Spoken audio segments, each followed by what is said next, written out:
Think you're well diversified because you own 3 different ETFs? You might be surprised to learn that you're essentially tripling down on some of the same handful of tech companies. In this week's episode, we're breaking down some of the hidden overlap in some of the most popular ETFs and show you how to build true diversification into your portfolio. So for the sake of time, let's dive right into it. Welcome back to the Wealth Decisions Podcast for your current listeners, and welcome all you new listeners out there today.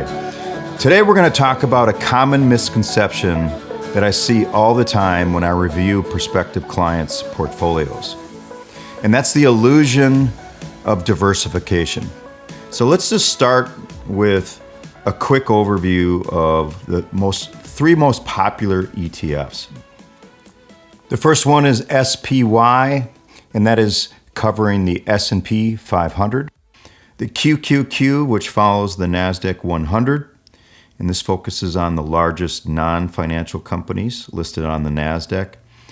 And the VUG, which is the Vanguard Growth ETF, and this targets U.S. large cap growth stocks. But here's where it gets interesting. All 3 of these ETFs have Apple, Nvidia, Microsoft, Amazon, and Meta as some of their top holdings. The QQQ, those 5 tech stocks represent 35% of that ETF. In the SPY, the S&P 500, those 5 tech stocks represent 26%. And in the VUG, they represent 46% of that particular ETF. That means if you split your money equally between those 3 funds, you're not getting 3 different investments. You're actually tripling your exposure to the same companies. So if you owned all 3 of these ETFs equally, over 40% of your portfolio would be in the same 10 technology companies. Now, hindsight is 20/20. Obviously, if you could go back in time and buy those top tech companies 5 years ago or 10 years ago, you would have been well rewarded. But this concentration creates several risks. You could have tech sector problems. There's been many times in history where tech stocks went down drastically and underperformed for a period of time. And any regulatory changes or sector-specific downturns could hit your portfolio particularly hard. Right now, tech stocks is where a lot of the money is going. And it kind of reminds me a little bit of 1999 and 2000 when everybody wanted to own tech stocks and everybody was overweighted in tech stocks. And if you remember 2000, March of 2000, what happened, that was the tech boom in 1999 and the tech bust in 2000. And many of those tech stocks went down 60, 70, 80%. Another part of the concentration risk is that it's very dependent on the U.S. You're missing out on a lot of growth opportunities in other parts of the world, like developed markets or emerging markets. And third, there's a large cap bias. You're not capturing the potential of smaller and emerging companies or mid-sized companies that are growing much faster and that have great products and great growth ahead of them. True diversification really requires a thoughtful approach across, I think, 4 key dimensions. Having some geographic diversification would be number 1. Have a balance between the U.S. and international markets. That exact allocation all depends on your risk tolerance, your time horizon, and your goals. But a lot of financial advisors suggest having anywhere from 20 to 35% in international and emerging markets. Number 2 is market cap diversification. Have a mix of large, mid, and small cap companies. Your base of equity investments might be mostly large, but having some exposure to mid caps and small caps can really help your returns over time and give you some diversification into other parts of the market.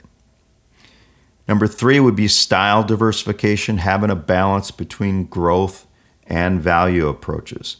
This is going to minimize your volatility, and there's a lot of opportunities in the value category. When growth gets overheated, there tends to be rotation into value. So you want to have some value investments in your portfolio. And value investments are typically stocks that are undervalued or pay dividends. They're high quality companies, typically at a discount. Number 4 would be asset class diversification. If you're approaching retirement, you're 3 to 5 years away from retirement, you need to have a strategic mix of stocks, bonds, and alternative investments. And the right mix for you is all dependent on your goals and how close you are to retirement. If you're 30 years old, you may not have any bonds in your portfolio, but you may consider alternative investments like commodities or real estate investment trusts. Having the appropriate allocation is all based upon, your personal goals and your risk tolerance. Now I want to go back to this idea of investing in what a lot of people think is the market.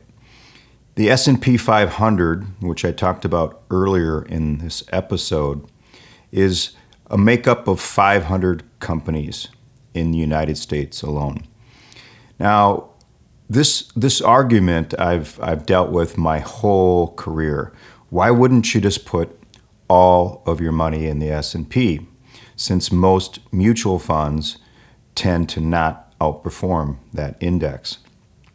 Now, I want to share with you just some of the hidden risks of having all of your money in the S&P 500. It's hard to argue with the performance, but the S&P 500 is not the market. Some of the hidden risks include geographic concentration. So despite some of the companies being global companies, all of them are based in the U.S. And during periods of U.S. economic weakness or maybe a decline in the dollar, this can hurt your returns. For example, during the lost decade from 2000 to 2009, the S&P actually lost money while international markets gained. The S&P also has a large cap bias. The S&P really is heavily weighted towards large companies, and history shows that small cap stocks often outperform during economic recoveries and periods of high growth. So by focusing just on large caps, you're missing some of those opportunities. There's also a big sector overweight towards technology stocks. Almost 35% of the S&P is in tech stocks. So if we ever have a downturn in the technology industry, and it's happened many, many times before, there's some big risks of having all of your money in the S&P 500 alone. It's not necessarily about trying to outperform the market. When you're in the S&P 500, you're going to perform what the S&P does. And in downturns, it's whether or not you can stick to your plan. Investing is easy when the markets are going up and it feels good. But when markets become more challenging or we have a downturn, that's where it becomes a little bit more difficult to stick to your investment strategy. If your investment strategy is to put all of your money into the S&P 500, your portfolio is going to go up and down based upon that index. But let's just go back in time and look at some of the past downturns in the market and how a diversified portfolio would do versus having 100% in the S&P. And let's just say that you're 3 to 5 years away from retirement and your risk tolerance says that you should have a 70-30 mix with your investment portfolio. So instead of having 100% in the S&P 500, you keep 30% in the S&P, you put 15% in a large cap value ETF, you put 10% in international, 5% in small caps, 5% in REITs or real estate investment trusts, and 5% in emerging markets. And then for the core fixed income component, we put 30% in just a core ETF in the fixed income area. And when you look at different periods of time, You look at, for instance, the financial crisis. This balanced portfolio would have been down about 34% in the financial crisis, when the S&P was down about 53%. So about a 20% difference with this balanced approach. During the pandemic crash, the balanced portfolio was down about 22% versus the S&P, which was down 34%. So about a 12% difference between those two portfolios. You'd be taking on about 35% less risk than the S&P, and your dividend yield would be about 2.9% versus the dividend yield currently of the S&P, which is 1.17%. So about 60% more income. So having a diversified mix means that you're not going to always be the best performing asset class. It's not about comparing a diversified portfolio to the S&P 500. That's not the right benchmark to compare your performance to. It's about taking on the right amount of risk, try to get you the best rate of return while managing that risk. And if you're close to retirement, 3 to 5 years away from retirement, it's very crucial to have different asset classes and some fixed income to cushion those downturns, because you can't afford to make a mistake and you can't let greed take over and have all of your money just in one part of the market. Having all of your money just in large caps is like playing baseball with just a pitcher and a catcher on the field. When the ball's hit, we don't know where the ball is going to go. We need to have someone on the shortstop. We need to have a first baseman. We need to have a third baseman and a second baseman and people in the outfield. In any given year, we don't know where the ball is going to be hit. And when you look back in time, the best performing asset class shifts from year to year. Very rarely is it large cap every single year. Sector rotation and asset class rotation tends to happen in different economic environments. So you want to make sure you cover all your bases. When you look at asset class performance from 2010 to 2024, so roughly 14 years, large caps were the best asset class only 4 times, 4 of the years out of those 14 years. Real estate investment trusts were actually the best asset class 6 times. Small caps were the best asset class 4 times, and emerging markets were the best asset class only once, but they had 4 times where they were in the top 3. So you never know what asset class is going to be the best performer. The key is not chasing performance. If you look at the last 2 years, 2023 and 2024, large caps were the best performing asset class. So will that continue into 2025 and 2026? Very rarely does an asset class have more than 2 back-to-back years of being the best asset class to have money in. True diversification isn't just about trying to maximize your returns. It's about maximizing the probability of achieving your financial goals while minimizing unnecessary risks. Your goal shouldn't be to beat the S&P 500 every year. That is not your benchmark. The S&P 500 is not the market. Your goal should be to build a portfolio that can weather different types of economic storms while capturing most of the upside. It's about protecting your wealth as well as continuing to build it to help you reach your most important goals. If you're wondering whether your portfolio has hidden concentration risks like we discussed today or overlap, I'd like to invite you to schedule a complimentary portfolio review with me. Normally I charge about $1,500 to do a portfolio analysis that also includes recommendations on how to improve your portfolio. So for the next 2 weeks, send me an email at brian@momentuswealthadvisors.com and include in the subject title, Complimentary Portfolio Review.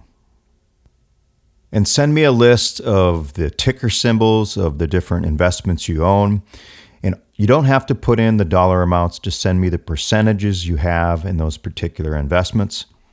Then what I'll do is send you a portfolio analysis that'll show any of the hidden risks in your portfolio, how much you have in value versus growth, how much exposure you have in small caps and mid-sized companies as well as large caps, and your international and emerging market exposure. It'll also have your sector weightings, how much exposure you have to the different sectors, and maybe highlight any areas you might be overexposed to. This complimentary portfolio analysis is only available for 2 weeks after this episode airs. So get in touch with me at brian@momentuswealthadvisors.com and find out if your portfolio is truly diversified. Just remember, understanding your true diversification today prevents some unwanted surprises tomorrow. So that's it for today's episode. Is your portfolio truly diversified? And if you like this episode, please rate the episode, make some comments, and hit the notification bell to get updated on future Wealth Decision podcasts. And please, if you could, share it with a family member or a friend.